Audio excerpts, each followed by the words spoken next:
નમસ્કાર દોસ્તો, સુપરફાસ્ટ તાજા સમાચારમાં તમારું સ્વાગત છે। દેશ, દુનિયા અને ગુજરાતના તાજા, મોટા અને સૌથી મહત્વપૂર્ણ સમાચાર જાણીએ તે પહેલા તમે ચેનલમાં નવા હોય તો ચેનલને જરૂરથી સબસ્ક્રાઇબ કરીને વિડીયોને લાઇક કરી દેજો।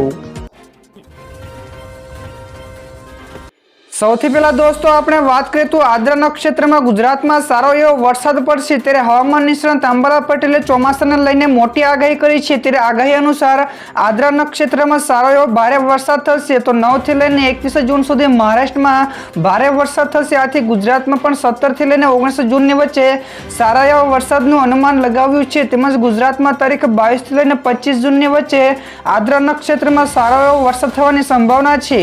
તો જુલાઈમાં તારીખ 5 થી 8 જુલાઈની વચ્ચે ભારેથી અતિભારે વરસાદની આગાહી કરે છે। તો આ સિવાય 11 થી લઈને 13 જુલાઈની વચ્ચે રાજ્યના કેટલાક ભાગોમાં પણ વરસાદ વરસી શકે છે। બીજા સૌથી મોટા સમાચાર સામે આવ્યા છે। છૂટક ફુગાવાના દરમાં થયો ઘટાડો તો મે મહિનામાં છૂટક ફુગાવાના દરમાં નોંધપાત્ર એવો ઘટાડો નોંધાયો છે। સરકાર દ્વારા જાહેર કરવામાં આવેલા આંકડાઓ અનુસાર છૂટક ફુગાવાનો દર મે 2024માં ઘટીને 4.75% થઈ આવી ગયો છે, જે એપ્રિલ 2024માં 4.83% હતો। તે જ સમયે ખાદ્ય ફુગાવાનો દર એપ્રિલમાં 8.75%થી ઘટીને મે મહિનામાં 8.62% થયો છે। જોકે આ આંકડો મે 2023ના 3.3%ના ખાદ્ય ફુગાવાનો દર કરતાં હજુ પણ વધારે છે।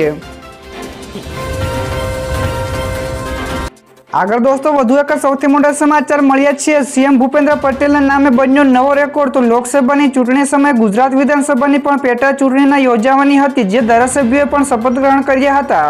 તો આ પહેલા પણ સીએમ ભૂપેન્દ્ર પટેલની સરકારમાં ભાજપની 156 જેટલી સીટો હતી તે હવેથી વધીને 161 જેટલી થઈ ગઈ છે, જે રેકોર્ડ આજ દિન સુધી કોઈ પણ સીએમના કાર્યકાળમાં બન્યો નથી। તો વર્ષ 2022માં યોજાનારી ચૂંટણીમાં ભાજપને 156 બેઠકો મળી હતી। તો 156 પાવરવાળી ભૂપેન્દ્ર પટેલની સરકાર હવે 161 બમ્પર પાવરવાળી બની ગઈ છે। ત્યારબાદ દોસ્તો બીજા સૌથી મહત્વપૂર્ણ સમાચાર, સુપ્રીમ કોર્ટનો નિવૃત્ત કર્મચારીઓ માટે મહત્વપૂર્ણ ચુકાદો। સરકારી કર્મચારીઓ માટે સુપ્રીમે મહત્વપૂર્ણ ચુકાદો સંભળાવ્યો છે। ત્યારે સુપ્રીમે કહ્યું કે કર્મચારીઓને 30 થી 40 વર્ષ સુધી સેવા આપે છે તેઓ તો નિવૃત્ત થતા લાભોથી વંચિત ન રાખી શકાય। ત્યારે જસ્ટિસ વિક્રમનાથ અને જસ્ટિસ સતીશ ચંદ્ર શર્માએ ખંડપીઠે કહ્યું કે લાંબા સમય સુધી કામ કરનારા કર્મચારીઓને નિવૃત્તના લાભો મળવા જોઈએ। તો ડિવિઝન બેન્ચે પણ કહ્યું કે અરજદારોને 30 થી 40 વર્ષ સુધી કામ કર્યું છે તો તેમને પણ નિવૃત્તિ પછીના પણ લાભો મળવા જોઈએ। બીજા સૌથી મોટા સમાચાર સામે આવ્યા છે। ભારતમાં માણસમાં ફેલાયો બર્ડ ફ્લૂ। જ્યાં દર્શક મિત્રો પશ્ચિમ બંગાળમાં 4 વર્ષના બાળકમાં બર્ડ ફ્લૂ એટલે કે H5N1 વાયરસની પુષ્ટિ થઈ છે। ત્યારે ભારતમાં વર્ષ 2019માં પણ માણસમાં બર્ડ ફ્લૂનો એક પણ કેસ નોંધાયો હતો। તો બર્ડ ફ્લૂ એ પશુ પંખીઓમાં પણ જોવા મળતો વાયરસ છે। તો મેક્સિકોમાં આ વાયરસથી એક વ્યક્તિનું મોત પણ નોંધાયું છે। તો WHOએ પણ દુનિયાભરમાં બર્ડ ફ્લૂને લઈને એલર્ટ આપ્યું છે। જોકે આ વાયરસ મનુષ્યમાં પણ વધુ ફેલાયો તો નવી મહામારી પણ વિશ્વમાં દસ્તક આપી દેવા તેવા સંકેતો એંધાણો દેખાઈ રહ્યા છે। આગળના દોસ્તો વધુ એક સૌથી મહત્વપૂર્ણ સમાચાર, સોના અને ચાંદીના ભાવમાં થયો વધારો। તો ગઈકાલે સોના અને ચાંદીના ભાવમાં વધારો જોવા મળ્યો હતો। તો ગઈકાલે 24 કેરેટ સોનું 320 રૂપિયા મોંઘું થઈને 72,160 રૂપિયા પ્રતિ 10 ગ્રામે પહોંચી ગયું છે, જ્યારે 22 કેરેટનું સોનું 66,150 રૂપિયા અને 18 કેરેટનું સોનું 54,120 રૂપિયા પ્રતિ 10 ગ્રામે આવી ગયું છે, જ્યારે ચાંદીમાં પણ રૂપિયા 800નો વધારો થઈને 91,300 પ્રતિ કિલો ઉપર પહોંચી ગઈ છે। ત્યારબાદના આગળ દોસ્તો વધુ એક સૌથી મોટા સમાચાર, નવા સીએમના નામની મંજૂરી। તો આજે શપથ ગ્રહણ સમારોહ યોજાશે। તો એનડીએ એટલે કે બીજેપીએ લોકસભા ચૂંટણીઓ સાથે યોજાયેલી 4માંથી 3 રાજ્યોની વિધાનસભા ચૂંટણીઓમાં સત્તા મેળવી છે। તો હવે અરુણાચલ પ્રદેશમાં પણ નવા સીએમની નામની જાહેરાત થઈ છે। ત્યારે પૂર્વ સીએમ પેમા ખાંડુને પણ અરુણાચલ પ્રદેશમાં બીજેપી વિધાયક દળના નેતા તરીકે પસંદ કરાયા છે। તો તેઓ આજે એટલે કે ગુરુવારે સીએમ પદના શપથ લેશે। તો અરુણાચલ પ્રદેશમાં ભાજપે 60માંથી 46 બેઠકો જીતી છે। તો પેમા ખાંડુ કોંગ્રેસ છોડીને ભાજપમાં જોડાયા છે। ત્યારબાદના દોસ્તો બીજા સૌથી મોટા સમાચાર મળ્યા છે. અયોધ્યામાં એનએસજી સેન્ટર બનશે તો આતંકવાદીઓને ખતરાને જોતા કેન્દ્ર સરકારે મોટો નિર્ણય લીધો છે. તો સૂત્રો પાસેથી એવા સમાચાર મળ્યા છે કે યુપીના અયોધ્યામાં એનએસજીને હબ બનાવવામાં આવશે, એટલે કે બ્લેક કેટ કમાન્ડો એનએસજી હબમાં તૈનાત રહેશે. તો સરકારે મંદિર અને લોકોની સુરક્ષાને ધ્યાનમાં રાખીને આ મોટો નિર્ણય લીધો છે. તો અયોધ્યામાં શ્રદ્ધાળુઓની સતત વધી રહેલી સંખ્યાને ધ્યાનમાં રાખીને આ નિર્ણય મહત્વપૂર્ણ માનવામાં આવે છે. ત્યાર પછી ફટાફટ દોસ્તો આગળના બીજા સૌથી મોટા સમાચાર. ત્રીજી વાર પીએમ બન્યા બાદ પીએમ મોદીનો પહેલો વિદેશ પ્રવાસ. જ્યાં દર્શક મિત્રો દેશમાં ત્રીજી વાર પીએમ તરીકે પીએમ મોદીએ શપથ લીધા છે. તો શપથ લીધા બાદ તેમનો પહેલો વિદેશ પ્રવાસ ઇટાલીનો છે. તો વિદેશ સચિવે આપેલી માહિતી અનુસાર પીએમ મોદીએ G7 સંમેલનમાં ભાગ લેવા માટે 13 જૂને ઇટાલી જશે. ત્યાર પછી તેઓ 14 જૂને પીએમ G7 કોન્ફરન્સમાં ભાગ લેશે, જેમાં આર્ટિફિશિયલ ઇન્ટેલિજન્સ અને આફ્રિકાના મુદ્દાઓ વિશે ચર્ચાઓ રહેવાના છે. તો આ G7માં રશિયા યુક્રેન યુદ્ધ અને મધ્ય પૂર્વની સ્થિતિ ઉપર પણ ચર્ચાઓ કરવામાં આવશે. બીજા સૌથી મહત્વપૂર્ણ સમાચાર સામે આવ્યા છે. એકનાથ શિંદેનું મોટું નિવેદન. તેમણે કહ્યું કે 400 પારના નારાથી જ નુકસાન થયું છે. તો આ લોકસભાની ચૂંટણીમાં ભાજપને ધાર્યું એવું પરિણામ નથી મળ્યું. ત્યારે ભાજપે 400 પારનો નારો આપ્યો હતો, પરંતુ માત્ર 240 જેટલી બેઠકો જ આવી છે. ત્યારે હવે એનડીએમાં સામેલ શિવસેનાના નેતાને મહારાષ્ટ્રના મુખ્યમંત્રી એવા એકનાથ શિંદેને મોટું નિવેદન સામે આવ્યું છે. તેમણે કહ્યું કે 400 પારના નારાથી જ પાર્ટીને મોટું એવું નુકસાન થયું છે. તો આ સિવાય બંધારણ બદલી નાખવાના વિપક્ષના દાવાથી પણ ભાજપને નુકસાન ગયું છે. તો શું દોસ્તો તમારે શું કહેવું છે કે શિંદેની આ વાત સાચી છે કે ખોટી? ફટાફટ નીચે કોમેન્ટમાં જણાવજો. ત્યાર પછી ઝડપથી દોસ્તો બીજા સૌથી મહત્વપૂર્ણ સમાચાર મળ્યા છે. ગુજકેટના વિદ્યાર્થીઓ માટે ખૂબ જ કામના સમાચાર. જ્યાં દર્શક મિત્રો ગુજકેટના વિદ્યાર્થીઓ માટે ખૂબ જ મહત્વપૂર્ણ સમાચાર મળ્યા છે. ગુજરાત બોર્ડ દ્વારા ગુજકેટ 2024ની ઓએમઆર્ક કોપી અને વેરિફિકેશન રિપોર્ટ સત્તાવાર વેબસાઇટ ઉપર અપલોડ કરી દેવામાં આવ્યા છે. તેથી અરજી કરનાર ઉમેદવારો 12 જૂનથી લઈને 22 જૂન સુધીમાં તે ઓનલાઈન ડાઉનલોડ કરી શકશે. ત્યારબાદ આગળ દોસ્તો વધુ એક સૌથી મોટા સમાચાર મળ્યા છે. રશિયા ભારતીયોને સેનામાં ભરતી કરવાનું બંધ કરે તો યુક્રેન યુદ્ધ વચ્ચે રશિયાના સેનામાં તૈનાત વધુ 2 ભારતીયોના મોત થયા છે. તો આ પછી ભારતે કહ્યું કે રશિયા તેની સેનામાં ભારતીયોને ભરતી કરવાનું બંધ કરે. તો આવું કરવું બંને દેશોની ભાગીદારી માટે સારું નથી. તો વિદેશ મંત્રાલયે ભારતીયોને રશિયામાં નોકરીની ઓફર મળે તો સાવધાન રહેવાની પણ અપીલ કરી છે. તો આ સિવાય તેમણે કહ્યું કે સરકારે રશિયા પાસેથી સેનામાં ભરતી થયેલા ભારતીયોને પરત મોકલવાની પણ માંગ કરી છે.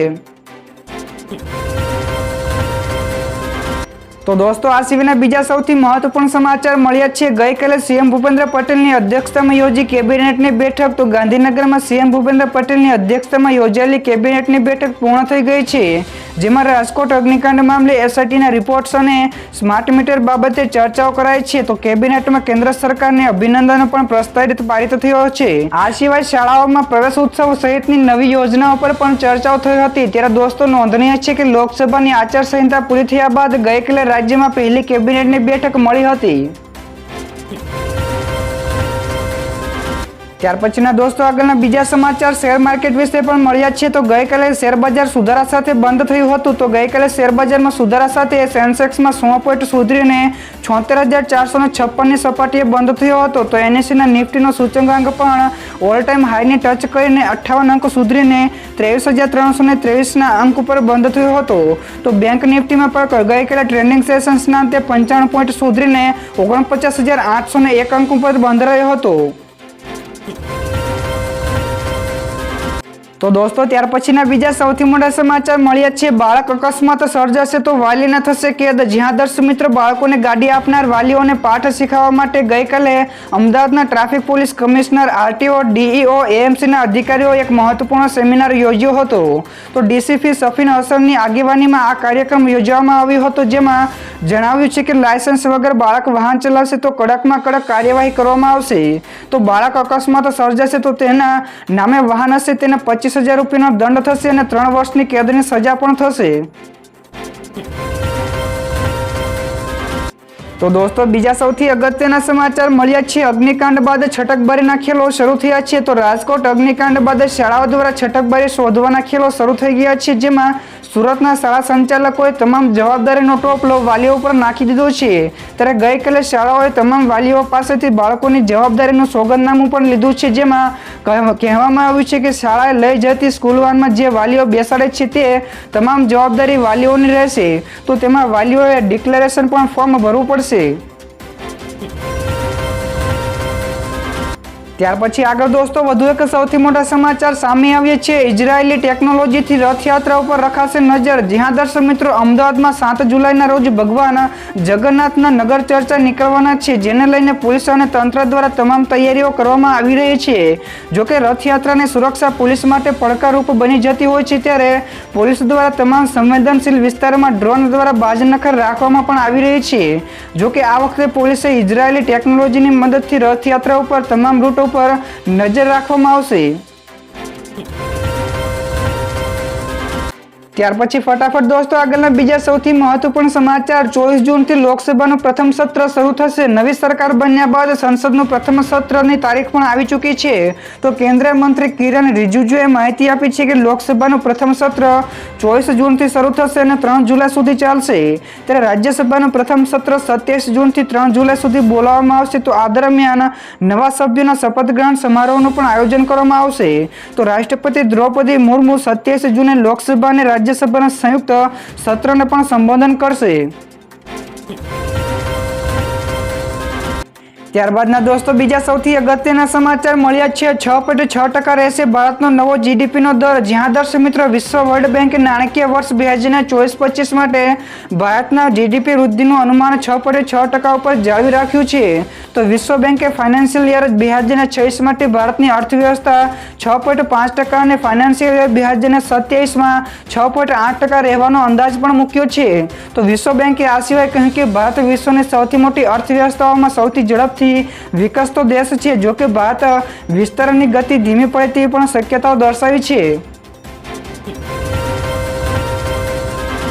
ત્યાર પછી ઝડપથી દોસ્તો આગળના બીજા સૌથી મહત્વપૂર્ણ સમાચારની વાત કરીએ તો બેફામ દોડતા ભારે વાહનો ઉપર લાગશે લગામ। તો નવા નિયમો લાગુ થયા। તો સરકાર દ્વારા બેફામ દોડતા ભારે વાહનો ઉપર લગામ લગાવવા માટે નવા નિયમો લાગુ કરવામાં આવ્યા છે। ત્યારે નવા નિયમો અનુસાર રાજ્યભરમાં ભારે વાહનો માટે ગઈકાલથી જ ઓટોમેટેડ ટેસ્ટિંગ ફરજિયાત રહેશે। તો ઓટોમેટેડ ટેસ્ટિંગ વિનાના વાહનો રસ્તા ઉપર દોડતા દેખાશે તો એ ગંભીર ગુનો પણ ગણાશે। ત્યારે પીપીપી ધોરણે 39 ઓટોમેટેડ ટેસ્ટિંગ કાર્યરત કરીને ભ્રષ્ટાચારીને ડામવા માટે પણ તંત્ર દ્વારા મોટો પ્રયાસ હાથ ધરવામાં આવ્યો છે।